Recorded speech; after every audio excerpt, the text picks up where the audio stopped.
Bien, mis hermanos, pues el día sábado hice una publicación en mis redes sociales con algunas fotografías a raíz de un panfleto, este, que me encontré en una parroquia a la que fui a misa.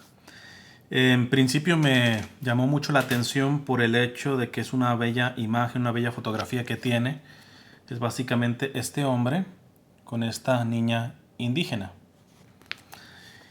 Y cuando vi el título me llamó más la atención, An American Martyr, que es un mártir americano o traducido en un español más correcto sería un mártir estadounidense, ¿va? Porque americanos somos todos los del continente, pero en inglés se entiende porque en inglés no existe o a lo menos no se usa esto de estadounidense, ellos son Americans, ¿va? Al menos en inglés. Pero bueno, en español sería un mártir estadounidense. Lo tomé, me lo llevé y ya en la noche, cuando hice una visita al Santísimo, me puse a leerlo y la verdad que me impactó. Esta es la vida del padre Stanley Rother. Hay varias fotografías, ¿verdad? Y está catalogado como el primer mártir estadounidense. Ya es beato, fue beatificado en el 2017, el año pasado. Y es considerado pues el primer mártir estadounidense, entendiendo que es nacido dentro de los Estados Unidos cuando ese territorio es conocido como los Estados Unidos, porque evidentemente hay santos que nacieron en otra parte, pero básicamente su santidad la forjaron dentro de los Estados Unidos, o nacieron aquí dentro de los Estados Unidos, pero en ese tiempo no era conocido este territorio como Estados Unidos, etcétera, ¿va? No, este vamos a decir lo que es americano o estadounidense de hueso colorado, aun cuando es de ascendencia alemana, pero finalmente pues esa es la historia de esta hermosa nación de los Estados Unidos. Aunque muchas autoridades y gobernantes nieguen esa raíz, pues los Estados Unidos es un país de migrantes, ¿eh? Entonces, pues él básicamente es descendencia de una casta alemana que llegó acá a los Estados Unidos. Pero bueno, él nació en Oklahoma. No voy a dar muchos datos, quiero centrarme en 5 puntos para reflexionar.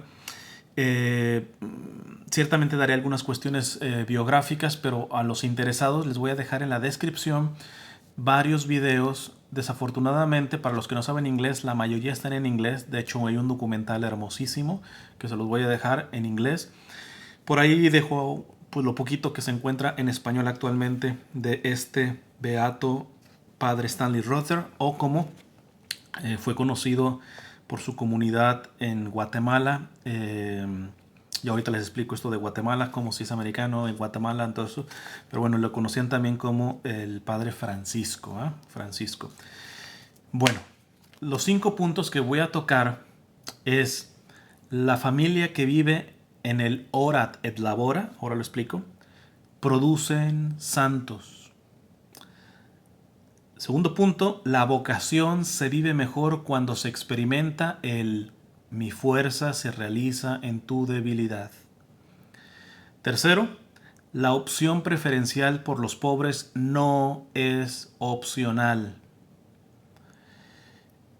Y cuarto, el verdadero pastor no huye ni abandona sus ovejas en el peligro. Y quinto, urge rescatar el elemento comunitario de la antigua cristiandad. Son los 5 puntitos que voy a reflexionar, evidentemente, nutrido de la experiencia de este primer mártir de los Estados Unidos, el padre Stanley Rother. Bueno, empecemos con el primero. Familia que viven en el Ora et Labora producen santos, canonizados o no canonizados. En el caso de él, pues está beatificado y ojalá pronto sea canonizado. Pero ¿qué es esto del Ora et Labora? Pues es básicamente algo que se le atribuye a San Benito, que lo puso mucho en el aspecto de los monasterios, en donde, pues en este caso el monje vive para orar y trabajar. Estas dos dimensiones, ¿va? O la parte contemplativa y la parte activa. Las familias que trabajan en estas dos cosas generan santos. Canonizados o no canonizados, pero generan santos. Creo que un problema básicamente en nuestras familias actualmente es que algunas se quedan en el labora, y algunas solamente se quedan en el hora. Gracias a Dios la familia del padre Stanley no fue así. En el hora, déjenme les leo aquí una partecita, voy a traducir así, porque el panfleto está en inglés. Así al paso, al camino, voy a traducirles el testimonio que dio la hermana del padre Stanley, que fue religiosa, que es religiosa. De hecho, en el documental en inglés entrevistan en una parte a su hermana, Sister Marita, la hermana Marita. A ver, vamos a traducir así rapidito. Ella da referencia sobre su familia. Dice que en su familia había siempre un sentido de una experiencia de iglesia y de comunidad, que lo vamos a ver en uno de los puntos, de comunidad. Siempre había un ambiente de querer trabajar en la maduración de la fe y en los valores cristianos de la vida. Una familia que se preocupó por que los niños, en este caso el padre Stanley, recibieran las clases de religión, misa diaria, la preparación para los sacramentos, el rosario diario en casa. Los domingos en la tarde iban a tener una hora de adoración al Santísimo. Además de otras prácticas que integraban otras prácticas religiosas que integraban a la vida diaria. Dice, nuestros valores cristianos estaban formados y asociados siempre para hacer lo mejor o lo óptimo. O sea, no se quedaban, como les he dicho en varias charlecitas, en no, la meta es ser buenecito, con que no sean malos, con que no sean malas personas mis hijos. No, santos. Y santos de canonización, aunque nunca te canonicen, pero nosotros le tenemos que tirar a la santidad de canonización. ¿Cuál es la diferencia? Saben que a una persona se le canoniza en la iglesia porque no solamente vivió las virtudes cristianas, sino las vivió en forma heroica. Ya si no llegamos, por fragilidades, por nuestras limitaciones, por lo que tú quieras y gustes, pero le tiremos a eso, ¿va? Porque muchas veces hemos mediocrizado el ambiente de la familia a nivel espiritual porque nos basta eso, ¿va? Que no seamos malas personas, que no robemos, que no matemos, no, pues no, es que para ser bueno ni se necesitas fe. Para ser santo sí, porque ser santo es ser semejante a Jesús. Y entonces ahí es la aspiración alta. Pues el padre, el beato Stanley Ruther, tuvo una familia que le fomentó esto, ¿va? Ese es el hora, el labora, es decir, el trabajo. Él viene de una familia básicamente campesina, de granja. Y esto es interesante porque hoy, básicamente todo ese trabajo, al menos aquí en los Estados Unidos, inmensamente, la mayoría lo hacen los migrantes latinoamericanos. Pero hace algunos días yo estaba debatiendo con esto de la defensa que hago de los migrantes. Un católico, entre comillas, yo le pondría, me salió con un argumento que yo digo, es que ya no sabe ni dónde agarrarse para mostrar y justificar su cerrazón, su corazón helado ante la realidad de los migrantes. Me dice esta persona, pero es que no podemos estar aceptando pues a tantos migrantes. De por sí ya el país está sobrepoblado. Sobrepoblado. O sea, hermano, date una vuelta por el país y te darás cuenta que Estados Unidos no es, en su mayoría, Los Ángeles, Nueva York, Houston, Miami, si te gusta Atlanta.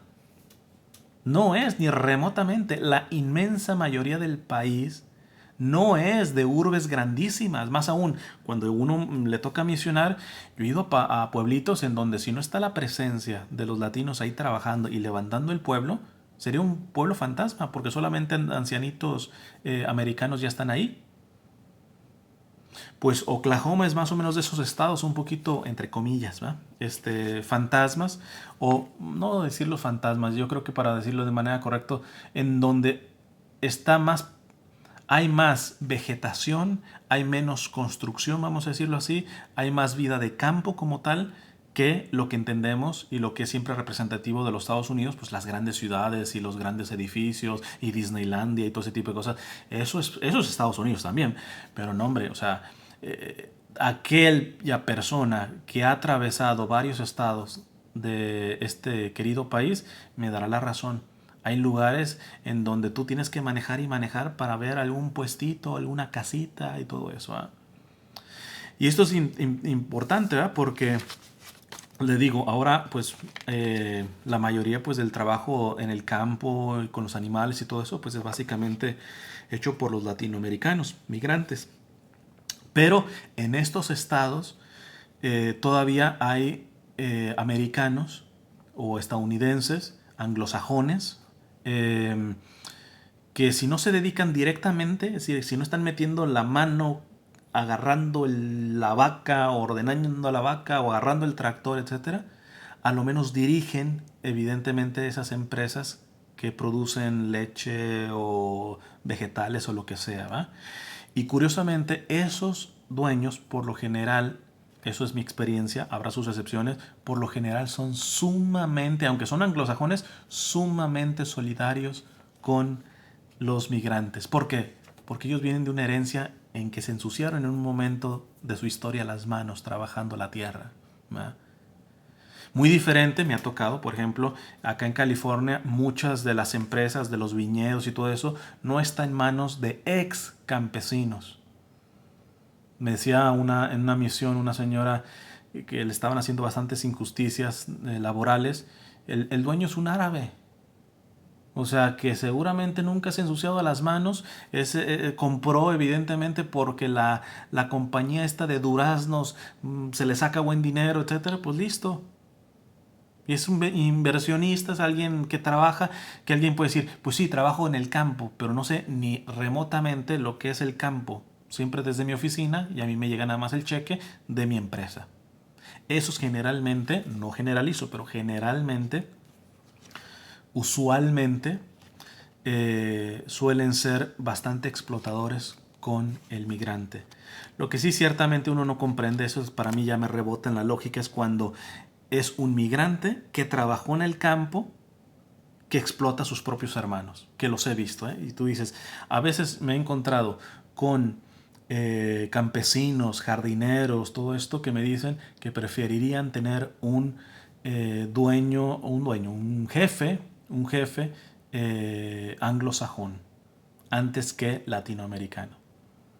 Porque muchos, no sé, vienen acá y trabajan y salen adelante y por no tener el hora, solamente la hora, se la viven solamente en el trabajo y no crecen en su fe, pues terminan después siendo exitosos laboralmente, pero explotando a sus hermanos. ¿Verdad? Entonces fíjense este elemento de familia que vive en el hora et labora, que fomentes en tus hijos una verdadera espiritualidad de vida sacramental. Vean cómo iban a misa todos los días, todo lo que estaban haciendo, pero esto lo unían en el trabajo. Y el padre Stanley, el beato Stanley, aprendió a trabajar en el campo. Evidentemente esto le va a ayudar mucho cuando se va a Guatemala. Segunda cosa, o segundo punto, la vocación se vive mejor cuando se experimenta mi fuerza se realiza en tu debilidad, que es básicamente, lo estoy tomando de la carta de San Pablo, en donde le dice al Señor, 3 veces le he pedido, 3 veces significa varias veces a nivel bíblico, 3 veces le he pedido al Señor que me quite esta espina, este aguijón que decía que el enemigo le había puesto. Y dice, y 3 veces me ha respondido el Señor, te basta mi gracia porque mi fuerza se realiza en tu debilidad. En el caso del padre Stanley, pues siente vocación en su adolescencia, preadolescencia básicamente, a la vida sacerdotal y evidentemente al tener una familia de fe católica seria, no le hicieron chantajitos ni nada por el estilo, sino lo apoyaron. Más aún, su papá le llegó a decir, mira mi hijo, de haber sabido antes, en vez de ponerte a que aprendieras el campo y todo ese tipo de cosas, te hubiera puesto a estudiar latín, porque estamos hablando de los años 50, ¿verdad? Cuando 40, 50, cuando empezaba todo este proceso. Él terminó ordenándose en el 63. Estamos diciendo que antes del Concilio Vaticano II, por lo tanto, los seminarios tenían una exigencia que me gustaría que la tuvieran hoy, en cuestiones como el latín, ¿verdad? Entonces, lo apoyan, entra al seminario, pero pues como un buen cura de Ars, como un buen San Juan María Vianney, no tenía mucho coco y le costó mucho y pues lo terminaron pues básicamente sacando, no pudo con los estudios, principalmente en el caso de latín. Y yo cuando me enteré de esto, me pareció hermosísimo porque primero me remontó a mi adolescencia. Como saben, yo en mi adolescencia estuve en el seminario y mis compañeros del seminario de Guadalajara, ya los que llegaron a ordenarse, se ordenaron en el 2008. Y es interesante ver que muchos de los ordenados, de mi grupo a lo menos, no eran precisamente los más inteligentes. Más aún, por ahí hay alguno que toda la vida del seminario se la pasó de panzazo pasando, de panzazo, y no por flojo. Era una de las personas que se levantaba de madrugada, este chico, o ahora ya sacerdote, y estudiaba y estudiaba y estudiaba. Y tú veías otros que verdaderamente en una repasadita y listo, y ya perdían el tiempo y a veces molestaban a los demás y lo que sea, y llegaban y siempre unas super notas, ¿va? Este es un gran misterio de esto, ¿ah? Y Dios sabe por qué, ¿va? Porque, bueno, lo sacaron del seminario el padre Stanley y su obispo, al verle aún vocación, pues lo mandó a otro seminario y ahí es donde se ordenó. Ciertamente, esto se suele decir en el discernimiento vocacional, que es que si Dios te llama a una vida consagrada, te da los elementos para responder. Y entonces muchos de los elementos, siempre te lo dicen los promotores vocacionales, es por ejemplo buena salud, y se entiende. Si tú vas a servir, pues y te estás enfermando y tienes una salud muy frágil, pues vas a ser más bien servido, no servidor. Capacidad, en el caso de la formación del sacerdocio, capacidad intelectual, que fue lo que él no llegó a tener bien y por eso en el primer seminario no pasó. Porque evidentemente se necesitan que los sacerdotes estén bien formados, bien formados. Y así varias cosas, ¿va? Pero el punto está, Dios, sin lugar a dudas, es el que llama. Y debe de haber formadores del seminario y tanto obispos que tengan esa delicadeza de poder decir, bueno, pues no tiene una excelente salud, no es excelentemente inteligente, pero está creciendo ejemplarmente en santidad. Y a mí me interesa tener sacerdotes santos. ¿Qué fue lo que hicieron con el cura de Ars? Y ya vemos todo lo que dejó. Ese hombre no tan inteligente, no tan teológico, pero de santidad, no, hombre. Entonces me recordé, esta experiencia la he contado varias veces, pero vale la pena contarla aquí también para reforzar este mensaje. En el seminario de Guadalajara teníamos, bueno, yo les digo, fue en mi adolescencia, básicamente hice la preparatoria, lo que sería aquí en Estados Unidos la high school, dentro del seminario. Entonces por la mañana teníamos las clases, luego ya llegaba la tarde, teníamos la comida y después de la comida había un tiempo libre en donde pues yo lo usaba para el deporte, ¿va? Yo creo que una gran parte de seminaristas lo usábamos para el deporte. Había las que llamábamos las veladoras. ¿Quién eran las veladoras? Los seminaristas, que no, que ellos sí se quedaban a dormir, a descansar y se acababan el agua caliente porque eran los primeros que se bañaban. Entonces ya nosotros cuando llegábamos de jugar fútbol o cualquier otro deporte, pues se habían acabado el agua caliente, ¿verdad? Pero en fin, el punto está en que clases, comida, deporte, te das un baño y después del baño venía el tiempo de estudio. Y en la etapa de la preparatoria, pues básicamente para crearte la disciplina en la formación, no te dejaban salir del salón. Ya después, ya tú maduras y evidentemente en el tiempo de estudio tú lo aprovechas. Si te quieres dormir y ser irresponsable, pues tú ya pagarás las cuentas. O si quieres estar estudiando caminando por los pasillos, lo que sea, ya eso. Pero en la primera etapa no. Al menos los primeros 2 años no fue así. Y entonces era de a fuercita estar en el salón y siempre estaba un seminarista del seminario mayor cuidándote, o el sacerdote prefecto, o el sacerdote espiritual. Y en una ocasión estaba el sacerdote espiritual, que fue mi director espiritual, uno de los mejores que yo he tenido, un hombre sumamente sabio, sabía varios idiomas, él fue mi maestro de griego, él hizo el libro de griego, nada que agarrar de otras fuentes, todo lo tenía aquí en la cabeza, pero un hombre sencillo, humilde, pobre, traía sus zapatos rotos muchas veces, porque de él le aprendí esto de tener solamente una semana de ropa y solamente estrenar cuando ya tira las cosas no sirve. Eso se lo aprendí de él. Entonces, una vez nos estaba cuidando este sacerdote. Y me acuerdo que un compañero dice, oiga padre, mire, pues hemos comido y el deporte y luego el baño y todo eso. Uno quiere estudiar, pero le gana el sueño. ¿Qué no sería mejor hacer un break? Bueno, no lo dijo en inglés, ¿verdad? Un parón, una pausa para hacer una pequeña siesta de 10 minutitos y poder recuperarnos y así poder estudiar. Porque por no quererme dormir, finalmente de todos modos no estoy aprendiendo nada.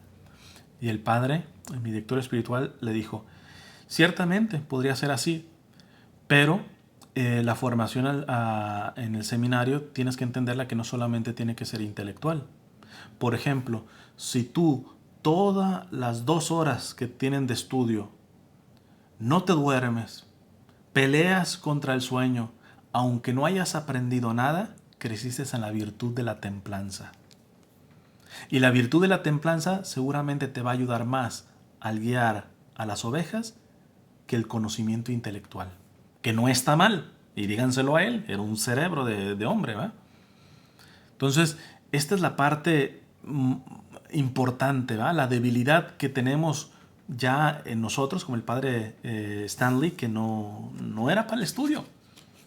Y lo terminaron sacando, pero un obispo verdaderamente con sentido pastoral, no burócrata, decir, no, pues no, ya no sirve, va para afuera y listo, búscate otra vocación, que los hay. En este caso, lo manda a otro seminario y ahí puede graduarse de sus estudios y ordenarse sacerdote en el 63, el padre Stanley. Pero también la debilidad que proviene de muchas cosas. Puede ser una persona fuerte, pero a veces llega el cansancio, que a veces viene tantas otras cosas, pues que no se te olvide, la vocación madura y se vive mejor cuando se experimenta mi fuerza se realiza en tu debilidad, en tu debilidad. Esto es lo que yo creo que podemos aprender del padre Stanley. Vamos al tercer punto. El tercer punto, la opción preferencial por los pobres no es opcional. El padre Stanley, hasta del 63 hasta el 68, pues básicamente estuvo en varias parroquias ahí en Oklahoma. Hasta que, al estar monitoreando este nuevo espíritu de renovación, de santa renovación que tenía el Papa San Juan XXIII, pues pide a su obispo hacer una experiencia de misión a gentes, es decir, fuera o en lugares o no cristianos o con minorías cristianas o en situaciones bastante críticas o particulares, ¿verdad? Y se va a Guatemala, a una comunidad de mayoría indígena que hablaban todavía hablan dialecto maya, venido del maya, y ahí aprende español, aprende el dialecto, traduce el evangelio, el Nuevo Testamento lo traduce al dialecto, levanta una radio con la cual evangelizaba y a la vez también formaba, o sea, formación de matemáticas, etcétera, formación, vamos a decir, laica, entre comillas. Levantó también una escuela, levantó un hospital porque en los años 70 y 80 se recrudeció conflictos básicamente en Centroamérica. Estos encontronazos que tuvieron grupos marxistas, vamos a ir de izquierda, y grupos de ultraderecha, ¿no? Entonces, pues básicamente en octubre ya nos canonizan a Monseñor Romero, la misma. Él murió en los 80, el padre murió en el 81, Monseñor Romero también murió en los 80, y es de esto, ¿va? Esta batalla que había entre estas dos facciones de los marxistas, o liberales, o socialistas, o sociocomunistas, como gusten nombrarle, y la facción un poquito, entre comillas, conservadora, militar, Entonces, de hecho, Monseñor Romero decía que él estaba seguro que lo iban a matar, simplemente no sabía si los de la izquierda o los de la derecha. Pues listo, eh, le empiezan a matar a su comunidad. Parece que en esta parte fue la parte más conservadora, los militares y lo del gobierno. Y entonces pues él verdaderamente empezó a alzar la voz. Y al alzar la voz pasamos al cuarto punto. El verdadero pastor no huye ni abandona sus ovejas en el peligro. Esto es frase básicamente de él. Él llegó a decir que un verdadero pastor no huye ante las primeras señales de peligro. Le avisan que ya está en la agenda y que, a ver, permíteme porque quiero mostrarles ahorita en el quinto punto una imagen y ya no me acuerdo que no tenía batería. Listo. Bueno, mientras les explico. Entonces, el punto está en que le avisan de que ya está en una lista negra y que está básicamente para ser asesinado. Evidentemente su comunidad, su familia en Oklahoma y bastante gente también, evidentemente de su comunidad que lo apreciaba en Guatemala, pues le recomienda que salga para protegerse, porque ya está en los próximos a ser asesinado. Sale, se va para Oklahoma, pero básicamente su tiempo lo gastó en poder convencer al obispo de que le permitiera regresar. Y este permitirle regresar, fíjense la visión, no era tanto decir, bueno, yo voy a ir a morir allá, aunque básicamente él sabía que regresar a Guatemala era exponerse a que se cumpliera esa sentencia que se tenía. Esa sentencia de muerte, básicamente. Entonces, sino a vivir, porque el verdadero pastor no huye ni abandona a sus ovejas en el peligro. Y un pastor que verdaderamente ama a las ovejas que Dios le dio, no puede decir que está viviendo en el amplio sentido de la palabra si a sus ovejas se la están matando y él se está rascando la panza protegido a millas, a kilómetros de donde les están matando sus ovejas. El padre Stanley, el beato Stanley, fue coherente con eso. Y dice, no, o sea, yo acá puedo llevar y se pudo meter en su cabeza, bueno, finalmente yo acá evangelizo, me dan una parroquia y quedarse tranquilito. ¿Eh? Pero el verdadero pastor, como él mismo lo dijo, no puede abandonar a las ovejas en el peligro. Y se las estaban acribillando. Él mismo recuperó cuerpos de personas desaparecidas, de indígenas. Entonces, en esta parte se regresa a Guatemala y básicamente en la medianoche del mes de julio lo asesinan 3 pistoleros. Después de su muerte, bien lo decía Tertuliano, la sangre de los mártires es semilla de nuevos cristianos y pues ya son creo que 9 sacerdotes, me parece que han salido de esa comunidad indígena, más otros que están dentro del seminario actualmente. O sea que sigue dando fruto básicamente el padre Stanley Rother en esta región de Guatemala. Evidentemente pidieron el cuerpo, está acá en Estados Unidos, pero la iglesia tuvo la sabiduría de dejarles algo a este pueblo. Y nada más ni nada menos que les dejó el corazón del padre Stanley, está en Guatemala, y la sangre, porque esto es una cuestión que yo cuando lo vi en el documental, se te pone la piel chinita de cómo sus pobres, sus guatemaltecos, van y al encontrar su cuerpo así, recogieron su sangre. O sea, no simplemente recogieron el cuerpo, no, recogieron su sangre y la pusieron en frascos, ¿verdad? Porque el indígena tiene una visión bastante amplia de la dignidad humana, ¿verdad? Entonces, incluyendo en el aspecto de la sangre. El quinto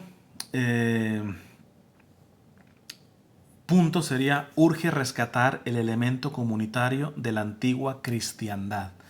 Todavía no se me carga esto, espero que se me cargue un poquito porque ya necesito mostrarles una imagen. Las voy a explicar y esperemos ya mostrarles ahorita las imágenes. Para primero explicar la cristiandad.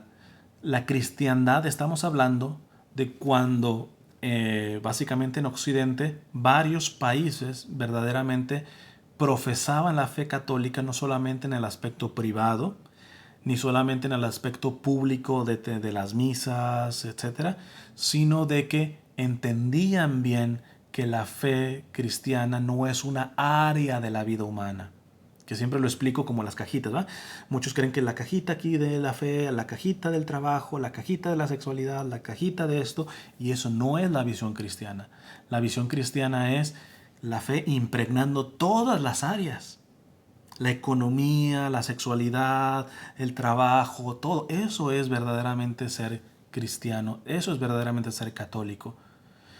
Lo que estamos teniendo precisamente es una crisis grandísima porque separamos. Entonces tú puedes orar, ir a misa y todo eso, pero después explotar a tus trabajadores. Dime dónde hay la coherencia. ¿Dónde hay la coherencia? O a nivel sexual, llevar un desorden más bien sexual, precisamente por rebelarte al orden que Dios ha puesto. Pues en el caso del padre Stanley, en Oklahoma se está haciendo una edificación propiamente de un santuario, básicamente. Y me estoy frustrando aquí porque no prende esta cosa. Vamos a ver.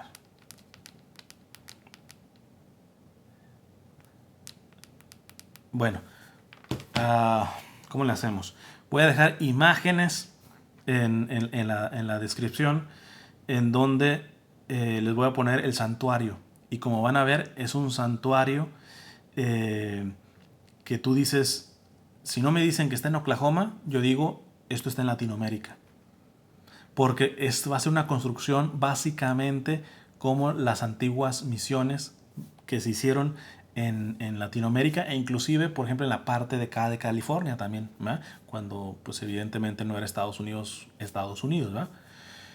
Y esto me pareció fabuloso, porque cuando la comunidad estadounidense de mayoría anglosajona en Oklahoma entiende que hay una unidad más allá de la nacionalidad, más allá del aspecto cultural, tiene la capacidad de acoger estos elementos que muestra el verdadero espíritu de catolicidad o de cristiandad. Cuando la cristiandad era llamada así, la cristiandad, esos varios países que todas las áreas las organizaban de acuerdo a la fe, no se podría, o sea, si tú le preguntabas, no sé, a una persona de España, no se redefinía como español o como hispano, sino como católico. Y así alguien en Perú, y así alguien en México. ¿Por qué? Porque básicamente se daba la común unidad. Lo que es común en cuanto a la unidad entre aquellos que se dicen católicos y evidentemente entre los pueblos, que aunque evidentemente se cometieron errores, hay muchos mitos básicamente de anti-eclesiales, de anti-iglesia, que no reconocen lo que es una verdad, de que la iglesia forjó estas comunidades, estas sociedades. Vean que el Padre no se quedó simplemente como desafortunadamente muchas otras denominaciones que se han metido, sobre todo en Centroamérica, van a adoctrinar.